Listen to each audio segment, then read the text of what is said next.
This is the second episode of Making Magic, and I'm so excited to welcome my very first guest, my dear, dear sister, my family constellations sensei, and just general wise woman, medicine woman, Vida Belsher. So I first experienced you in your pure magical zone, holding a family constellation, and your energy was just like whoosh, and I felt so safe, and you held the space with so much integrity. We could just spend an hour me talking about how much I love you, basically, but I'm so excited to be able to speak about all these delicious, magical things that are family constellations. So thank you, thank you, thank you. Thank you, and I love you back. This was actually one of the top when I asked people what they might want to speak about. Family constellations came up the most because I think it's this thing that people hear about. They hear people experience it that are like, this work is incredible, but they don't always know what actually is. So I thought maybe we could start there by just giving a little bit of a framework about what family constellations is in your own words. Sure.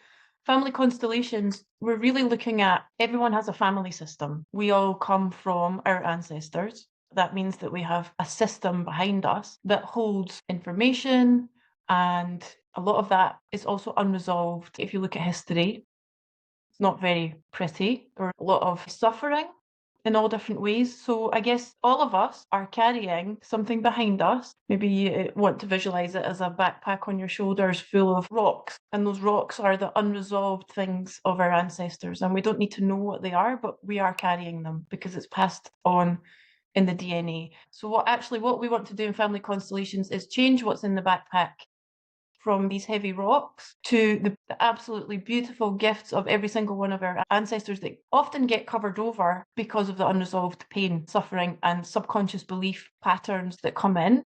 So within our family system, we all have a place, but quite often people lose their place for various reasons, for ideas of wrongdoing, shame, and things get pushed to the side. So in constellations, we're trying to give everyone their place, and we're trying to change these unresolved belief patterns that are somehow keeping us safe, but also restricted, into glorious gifts and love flowing down from the ones that walked before us and gave us life. That's beautiful because it makes me think about how I've related to my own system is that if you come from ancestors that have experienced a lot of suffering, then sometimes it's really hard to see anything but that suffering. And that's also why I love family constellations as well, because it's such a framework for how we experience life, and the importance of perception shift. And I think that's something when I was training with you, I really deepened my understanding that we don't only have to associate to the suffering, we can experience the wholeness of someone, and that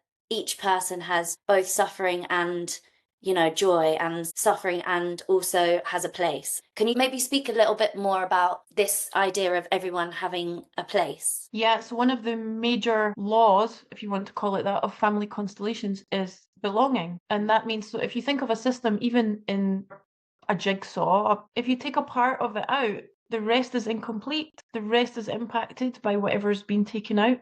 So for it to actually be in balance and whole, every part needs to have its place. So if you think about how society has judgments around back in the days, like sex before marriage or pregnancy out of wedlock, abortion, adoption, murder, war, all of these things, that you don't want to talk about that. These things that go out because they're painful impact the whole system. That's the missing jigsaw puzzle piece. It's the missing part of the system, and it can't rest. It's like until this missing part comes back in. So the law of constellations is that everyone has a place, everyone has the right to belong, regardless of their deeds in life. And that's hard for us, right? Because in society, we have a lot of judgments and morals over what's right and what's wrong, what's okay and what's not okay. And so judgments are a bit more dangerous because it can mean people lose their place or lose their right to belong. So we are actually interfering with a natural law. We are deciding who has more right to belong in the system than others. So you have someone who's in addiction, who's stealing, they're a waste of space. So that person has less right to belong in society or in a family system, someone who's gone to prison, all sorts of reasons why someone might be excluded. And we need to belong. Everyone has their place. And if you go further back, we belonged together as tribes. And if we didn't have a place within the tribe, we wouldn't survive because we survived together.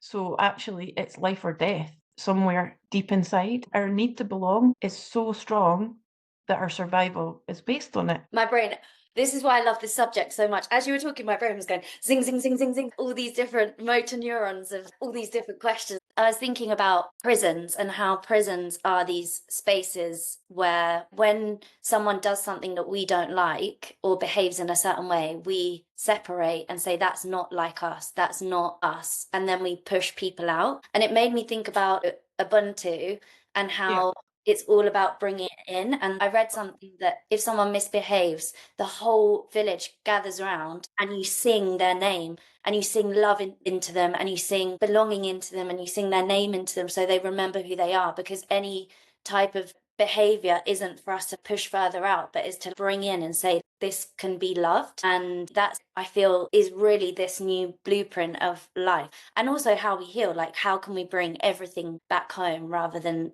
to separate. For sure. This is where I think family constellations has its place in the new story, because now we're overlapping from family constellations therapy into how we all live in the new story going forward. And that is to understand that every person, every human has a place regardless of their perspectives or their political views or the way that they live their life. And that's very hard for us because we're moving away from this idea of, like, my mum always used to say to me, Vida, you just think everyone should get away with everything then. Just send them love. Oh yeah, you've robbed a bank, I'll just send you love. That's not what I'm saying. It's not, we're not questioning the justice system or the penal system. That's a separate issue. What we're saying is if someone, let's say, commits a crime and they go to prison, do we see them as a man or woman who has committed a crime? Or do we see them as a criminal who is less than? So it's the same outcome. They're still in prison, but it's how we as the rest of society view them. The same as a rapist, a paedophile, all of the things that would want to bring in here, like the worst things that we could imagine in society. Is that a person who has committed that act, or does the person disappear and they just become the act? And this is the difference. So it doesn't change anything about the next steps for them. It just changes how we see them. And that's what I believe constellations therapy can bring to us all, because we're dissolving the idea of victim and perpetrator, and we're viewing each other, all of us humans, as humans first, then whatever it is that they choose to do, whyever they choose to do it, because usually someone who is an abuser has been abused. So, we don't have to go into all the trauma stories of why this happened, but we can say, well, actually, you can hold the consequences of that, whether it's in prison, whether you got away with it and it's your own guilt conscience, or whether, who knows. It's just, I'm not going to carry it by judging you, because then I'm bonded. If I have a judgment towards someone in my family system or an abuser, I'm bonded to them and I'm being victimized. I'm going to stay small. When I leave it with them, I can be empowered up to my right size. Everyone's holding their own responsibility of their actions, what they've chosen to do, good, bad, or ugly. And each person is whole, and this is a healthy system. But whilst we're all judging across of who should or shouldn't have, who did the right thing, who didn't do the right thing, and it's usually our parents, because every single one of us is a child who didn't get exactly what we needed from our parents. And even although it's hard for us to admit, we carry judgment towards them because we think they could have done more, and then we automatically become bigger than them. We start parenting our parents as we get older. We try to understand it and say, yeah, I know that they were doing the best that they could, but the child version of us is still holding that judgment, and then we start resenting them for us carrying this whole story between us, which is all co-created. So we are imprisoning ourselves by our judgments and our need for justice, and that's an illusion that keeps us trapped. Yeah, it's interesting that you said, speaking about your mum and what she said about we should just love everyone then, because on the last episode, I was talking about how if you have an expanded view of the world, suddenly you get kind of these ideas of, well, you're just a dreamer, or, just because something has been this way doesn't mean it has to always be that way. And sometimes that can feel so far off what we currently have, that it feels almost impossible. And I think that actually it was making me think about another kind of these founding principles of family constellations, like this victim perpetrator. When you think about anything in life, like we experience them in this duality of man, woman, good, bad, or, you know, different political ideas, different countries of war, and how there is so much pain on both sides. But basically, in my own healing of my relationship to me as a woman and being able to forgive men in my life who had caused me harm, I had to process my own feelings. And then there was a point where I could suddenly acknowledge that men had pain too, and that I was not the only person in that dynamic that had pain. And just because it might keep me safe, or it might keep some sense of identity or control, if I can keep this duality, actually, I'm missing the moment where we can connect and heal together. And I see that in so many different dualities in society, and how much about every part of our system, our relationships, everything is based on this victim perpetrator story. I wondered if you could talk a little bit more about that, either within the family system or in a wider societal experience, and how how on earth, when someone has caused us pain, do we move past that pain to be able to come into this mutual pain sharing? Yeah, it's a huge one. It's a huge one. It's not easy. And this might be hard for some people to hear. And that's also beautiful. So if it is hard to listen to, then it's an invitation to sit with that trigger, because it shows where we're at, each of us, and our ability to absorb this possibility.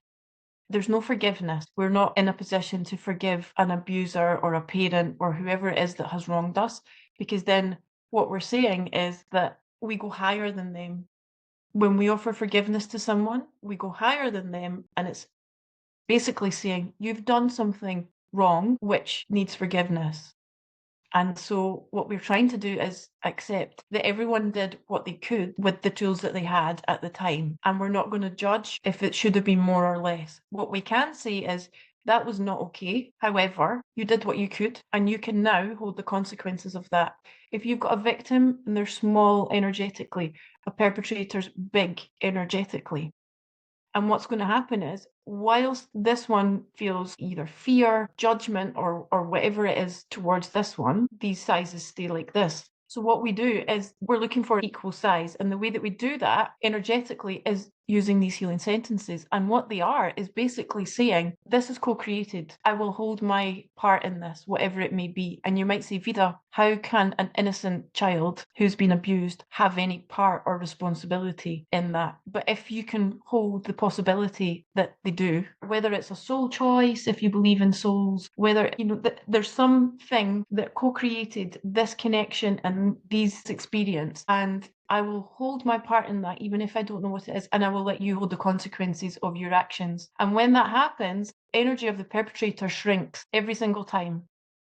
And somehow there's a freedom for them. Now, what's actually happening is we're being united in suffering, because it might look to you that that victim is the only one that suffered, but actually the perpetrator has also suffered. And if you take that from source, if you take like who they are in their essence as a human, in their blueprint, the incredible intelligence of a human body to grow itself and become so unique and to be full of love, to be so far removed from that, to commit such acts so far away from that, that is a journey of suffering. So if you look at Jews and Nazis, like, you cannot bring reconciliation in your head, because it's just atrocious, complete atrocities. But the healing movement, from a constellations perspective, not from Vida's mind, but the energy within the field for this system, is to say, this perpetrator, Nazi, whoever it might be, you want to change that out for whatever the abuser is so far away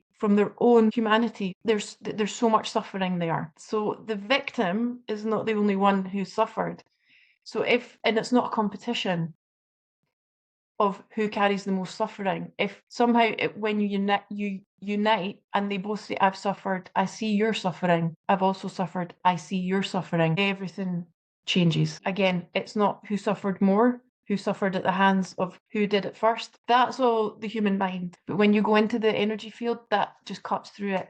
So the more we do that, whether it's through constellations or just even changing the perspective and reframing it, to know that no matter what, the thing that you cannot abide the most, be it a politician or an injustice that's happening, a war, these innocent people suffering, bring it in and accept that these are the polarities that are playing out, and everyone has their part. Everyone has their own destiny within that, and we cannot interfere and say which is right and which is wrong. We're getting into the whole judgment story of humanity and who's got more right than the rest, and that's hard to hear. Yeah, I can feel like the agony, like the agony of that suffering, to be told that there's a place beyond that. And it is not in the logical mind, because the logical mind is like, how can you experience so much suffering and still open to the possibility that someone else has suffered also? And it is this place beyond that is what I can only experience as divine or something. It's like pure love, and it kind of cracks you open in a way that it's almost like, I guess it moves on to my next question, is like, say if we just go along with the idea that, okay, everything is destiny and there's no victim perpetrator, what then do you do with the feelings? Because the feelings are present. Or do you feel that the feelings only come from the attachment to whether we're a victim or a perpetrator? Or is it, when I can acknowledge destiny, I still have all of these feelings that are very human and very messy, and what do I do with them? Good question. I would say that when you're working within constellations, as you know, this is the part that we can't explain. It's the morphogenic field, and it's phenomenological. Science can't explain it yet, but you know well enough that when you're in a constellation and this energy field is present and we say these magical healing sentences, you don't feel the same anymore. It changes. So I can't explain why that happens, but as you know, it happens every time it happens.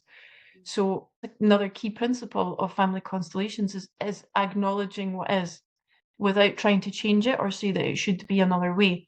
So if you're in a trauma state, if you're in a judgment state, if you're feeling trapped, angry, whatever it is, and you're like, I just can't get out of this and I can't accept this, and acknowledging that is crucial, and just not judging it, just witnessing all that's there. Because again, we're coming back to judgment, and it's judgment that keeps us trapped. And so I can tell you about my own story of having to step up to parent my mother from a younger age than should have happened. This was my narrative. And based on all the actual events that took place, you could say that's quite a justified narrative. And as I grew up and I was holding on to that, didn't take away the love that I felt from her and for her.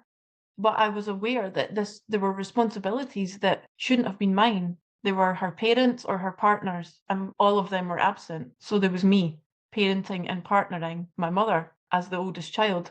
Recognizing that, and then it took me so long to actually let go of that. I tried and tried and tried and tried, and it was still there. And even when it dropped in my mind, like, you're actually holding so much resentment that you're trapping yourself.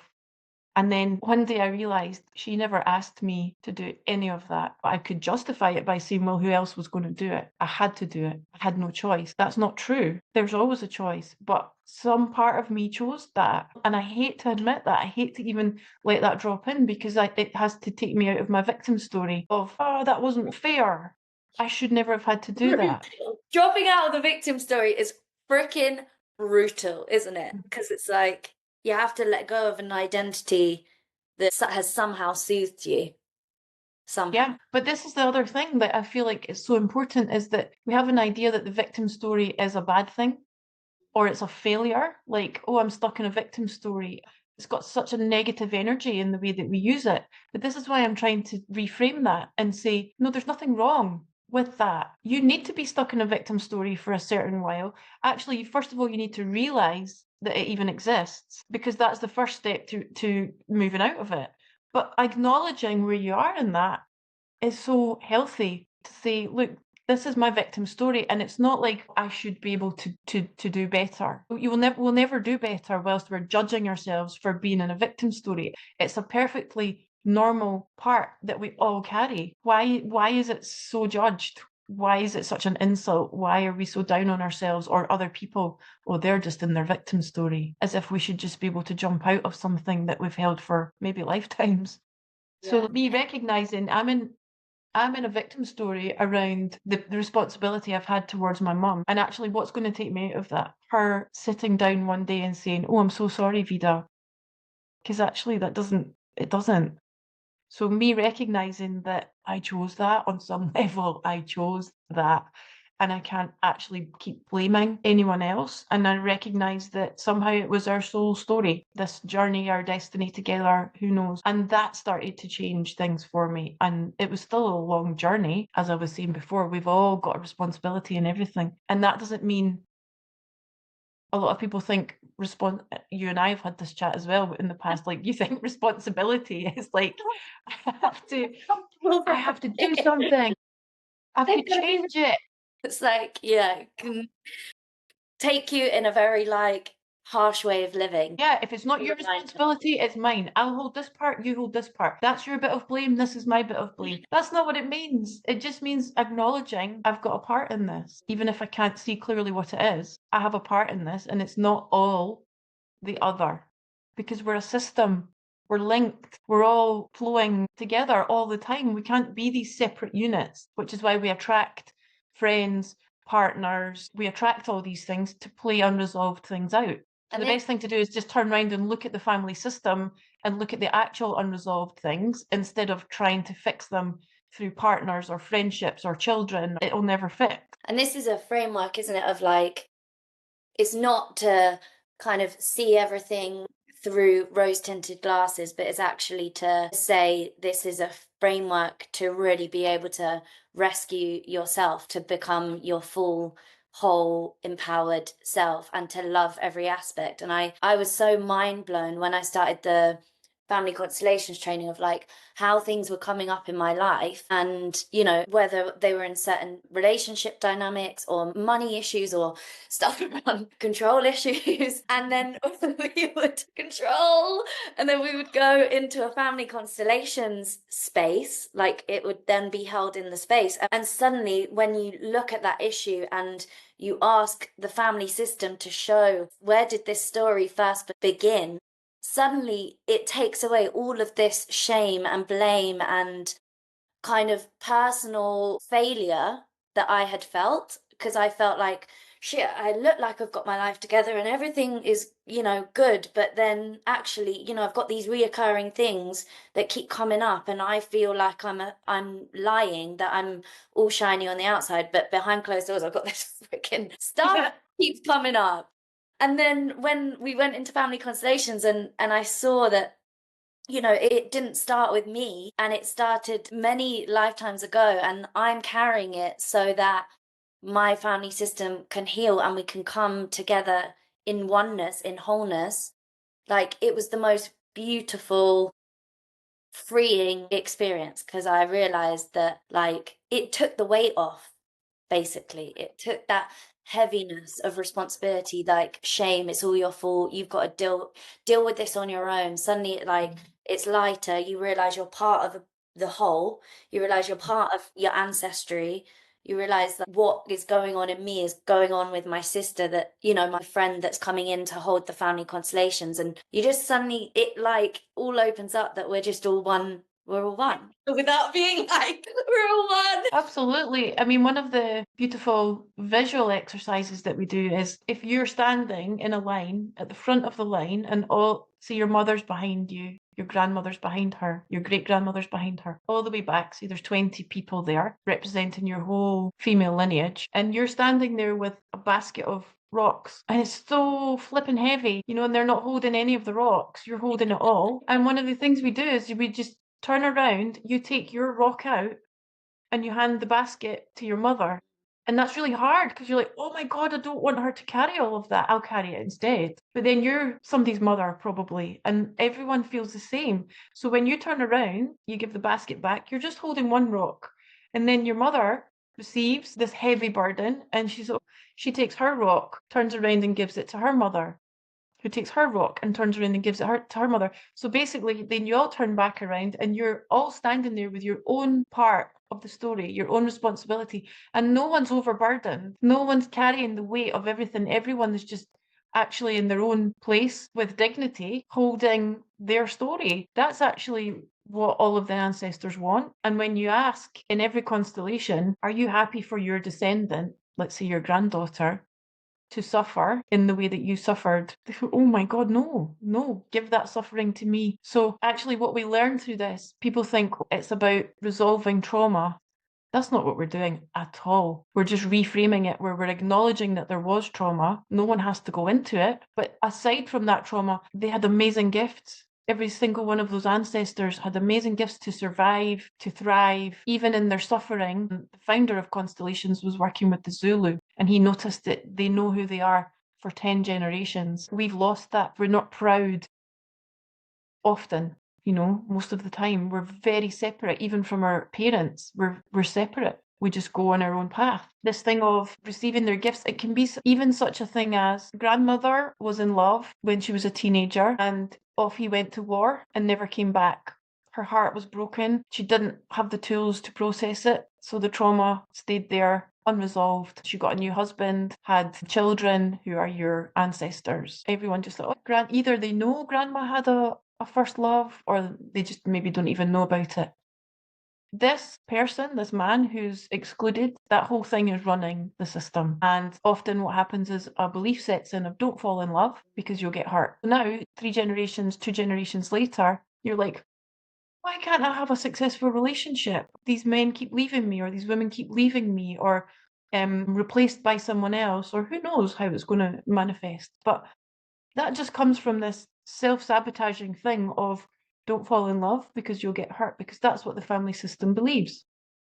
And actually, all we do is we bring in the story, the acknowledgement. No one has to relive the trauma. We bring in the missing man. We let them hold that. Those ancestors hold those rocks. And then, boom, instantly, energetically, you're free from living out that story. And so you actually can have healthy relationships. And it reminded me of what you were talking about, your childhood experiences of giving to your mother, because when we think about the ancestral line, it should be every ancestor facing their descendant, pouring love, gifts, and all the gorgeousness into the one in front, into the smaller one. But what happens sometimes is because of trauma relationships or whatever happens as children, we end up turning towards and giving more to the big one, or the person that's meant to be, that is our parent, because of their own trauma. And how beautiful it was to experience also how you can heal that within the family constellation space, so that you can really be open to receive from your parents instead of needing to give through the conditioning or fear, or needing to feel safe. And it reminded me also of how you spoke about all of our need to be connected to the earth and the sun. Can you speak a little bit more about that? Because I think that you explain it so well. I also don't want to, people come from really, really damaging experiences with their parents. And so I just want to acknowledge that and hold that whilst we talk about this next part, which is that we all have a need to feel connected to our parents. And how do you balance that? And how can that, and have you experienced people that have gone through such trauma with their parents find some sense of reconciliation within their heart? So that's a big old question, but I know you know it. Yeah. I mean, I really agree with you, and I really do want to honor there are really big stories out there, real heartbreaking stories of what some children have gone through. But again, that comes into the victim perpetrator, and I don't want to disregard or dismiss in any way, because it's the opposite. My desire is the opposite. Being trapped in those stories does keep them small and keep them victimized and always forever that small wounded child at the hand of their parent. So to talk a wee bit about my little plant story that I love to use is if you're the little seed and you're growing, you're trying to get big and strong, and the earth is your mother and the sun is your father. And what you really, really need is like this nutrient rich soil with loads of water and everything to help you thrive, and loads of sunshine. But you've not got that. You've got this barren, dry earth, and there's not much sunlight, and you're just really struggling. It's not easy, but you survive and you grow. And then eventually you're a big plant or a tree and you say, Earth, Mother, Son, Father, you didn't help me. You didn't give me anywhere near what I needed. I had to do that on my own. So I don't need you. I'm fine. What happens to any plant or tree without earth and sun? It dies. And if you're a big, well-established tree, it might take you a while to die. But slowly you're withering. Maybe that's coming through as illness, sickness, disease, because actually we've cut off our life supply. And I've had so many clients that just have hellish stories of what they experienced. But every single time, the healing movement is to accept that these are your parents and they're the only parents for you, because any two other parents or any one of them different, you're not you. So for you to be you and fully thrive as you must receive, and it's a fact that these are your biological parents. These are your life givers. They gave you life. If they give you nothing else other than abuse, pain, and suffering, it's a fact that they gave you life. And when you can receive that life, and maybe you want to go in a different direction and say, thank you for my life. I don't resonate with these behaviors or attitudes, so I'm going to go in my own lane.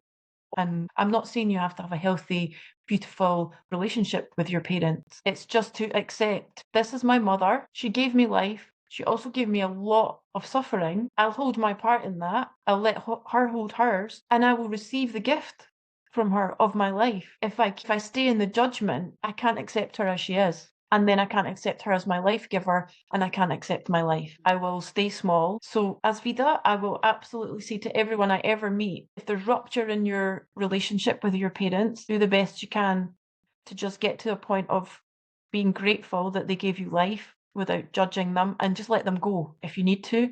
Accepting what happened after that or within that, that's the victim perpetrator story that probably takes quite a while to step out of and get pulled back in. That's a process. But the fundamental part of the very first step of the healing is to recognize that's my mother and that's my father, and they gave me life, and I can bow to them for that life. Then you're going to thrive. And that is the most important thing. It's not like I'm going to let it go so I can have a feeling of being above, or so I can somehow, I'm not doing it because it's the right thing to do. I'm doing it because it opens my heart. When I can say thank you for my life, or when people can say thank you for your life, your quality of life increases tenfold.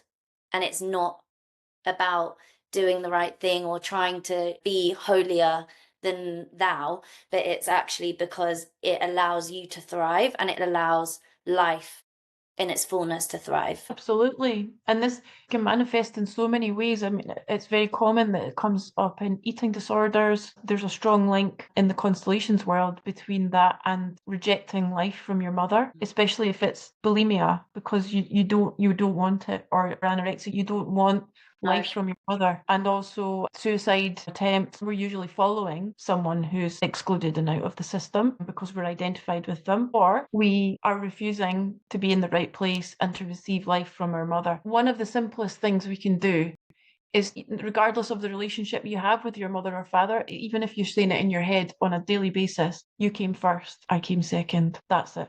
Just practice that every day. You came first, I came second. That's the correct place. And it's a fact. That's your mother. She gave you life. She came first. You came second. Receive life from her. The rest, do what you want with. But when that happens, like you talk about the ancestors, it's a river of love. If they're all behind you, love comes through and it propels you forward on your life. That's what the ancestors are for. That's what they're our guides. They're our support. They're every beautiful and painful part of us. We are a sum total of all of them. We've lost sight of that. And I, just because I could talk about this forever, but I'm gonna wrap up, is that I already knew that you loved constellations, and then when I went into training with you, and now I know you as a sister, I know that it's your lifeblood. You live and breathe it, and you experience life through that. What I was speaking about on the first episode of Making Magic is how our path and the pain and the suffering that we've experienced, in whatever beautiful, gorgeous, deep dark version of it leads us to, is a key almost, that we can only really look back with hindsight and go, oh, that's exactly what I needed to be where I am. I wondered if you reflected on your own life how has that led you to where you are now and the work that you're doing in the world? My goodness. Yeah, Yes, please. I'll try and be fast. Just as I wrap up, just tell me Yeah, all of your life. yeah, a really good one. So I guess I can't believe that I'm doing this work.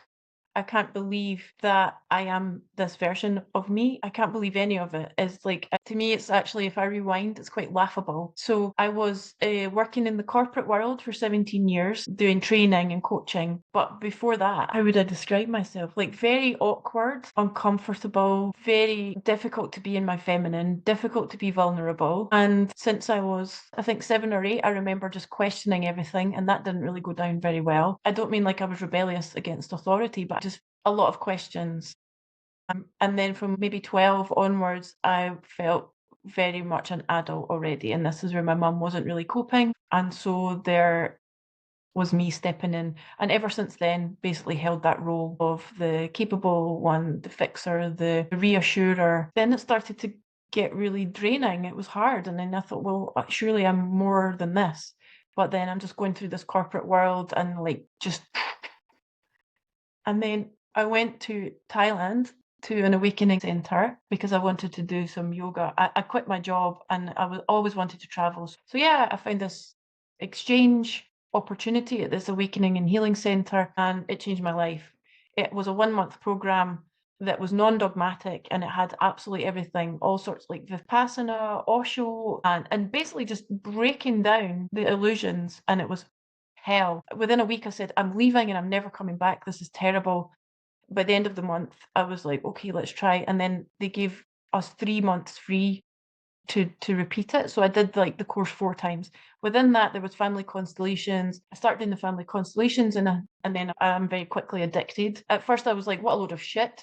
People are just acting. And then, yeah, I got addicted, and boom, boom, boom. Spent the next like 6 years, most of the next 6 years on that island, going deeper into family constellations and all of the rest of it, and uncovering these painful parts of me, the wounded feminine, the fear of the vulnerability, all of my judgments, my self-doubt, my blame, and it just kept on clearing and clearing and clearing and clearing. And then I find myself in this situation where I get to share what I've learned. And my real belief and passion is that we're incredible humans and we've got the capacity to reframe these perspectives, but I don't want to just do it in spiritual communities. This is why I created the Constellations Level 1, because it's not for people that want to facilitate it professionally. It's for everyone. It doesn't matter how much experience you have in spiritual ways or anything. And it's really crazy for me to think, because I was never intuitive. My mum and my sister would always see spirit. I was like,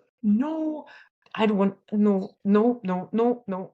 I didn't have any intuition. I didn't have anything. I was just like, nope. Stone Cold. No. Absolute no. And to find myself in this position, like talking about the craziest experience within a family constellation of how you can represent someone's great grandfather who you've never met, who died however long ago, and you can feel the feelings of that person's energy. That's just crazy to talk about, and to see myself teaching that. You don't need to be intuitive, you don't need to see spirit, you don't need any of that. We just do it naturally. And it's like, how do we bring it out of what sounds super woo-woo into something that everyone can relate to and everyone can understand, and it supports everyone regardless of where they are on their path, because we're all the same and we're all in it together, and we can all do this, create a new story together.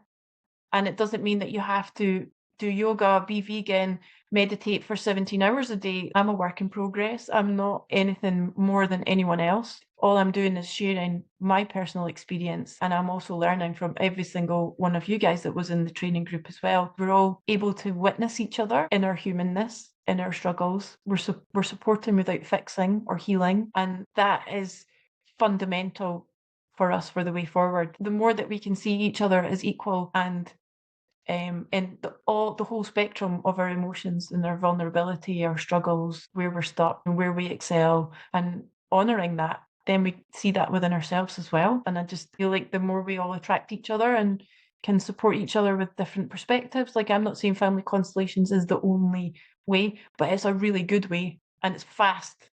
and it just breaks a mold. But there's loads that's all important. Oh, you just described it so well. It's so beautiful. And it reminded me of my beautiful mum said when I started getting into healing work, she was like, why does it need to be called healing? Because it like assumes a brokenness, that you're starting from a broken place. And actually, it's really about wholeness and loving every single part of ourselves, isn't it? That the controller, the freaking violent aspect, the one that wants to shout, the one that wants to judge. Like, it's about no judgment, but even the judger is welcome and deserves love. And it's about bringing all of that in and saying all of it can be accepted. And when you can be accepted for your full self, or when someone else, like a sister, looks at you and says, I accept you for who you are, or when you can do it to yourself, there's this heart opening that happens. There's nothing like it, because you take a breath and you're like, it's all gonna be fine. I can just be me and it's fine. And that's perfect. Absolutely. And a bow to your beautiful mum for her words of wisdom. So wise, and she doesn't even know. So yeah, thank you so much. I think that's a beautiful place to end. And how can people find your incredible work? And if they want to train or do constellations, how can they find you? Well, I would love for it to be put out there that I offer a free group. Usually every week, I'm doing a constellation every week. It's about 2.5 to 3 hours per session. There's a WhatsApp group. So what happens is a client books a session with me, and then I post it into the group, and anyone is welcome to come and either be a representative for that client or a witness. So if you think, what the hell are they talking about? I'd love to have a look. You're welcome to come and have a look. You might also want to be a representative. And what I would say is, when you rep for someone else's story, you're never in someone else's story. It's always something in your own system is being liberated in the same moment. And you think, this is my story and I'm just projecting onto theirs. But there's the more you rep, the more you're clearing. The more you're clearing. So you don't have to pay for your own session for it to be cleared within your family system. If you want your own session, you can book that, of course. So yeah, you can go on the website vidahealing.com. If you're meant to be there, you're going to be there somehow. You're going to hear from somewhere, or like you'll find this community in whatever way you're meant to. All parts of you're welcome, even the questions, the resistances, the what the hell is this? Yeah. It's always welcome. Beautiful. Thank you so much for this chat. And thank you to everyone for listening as well, and for sticking with these ideas. And as I think you've put it perfectly, it's just a perspective and it may not resonate, but if it resonates, beautiful. And may we continue in all our unique and magical ways to create a new story in our lives. So, well. Oh, thank you, darling.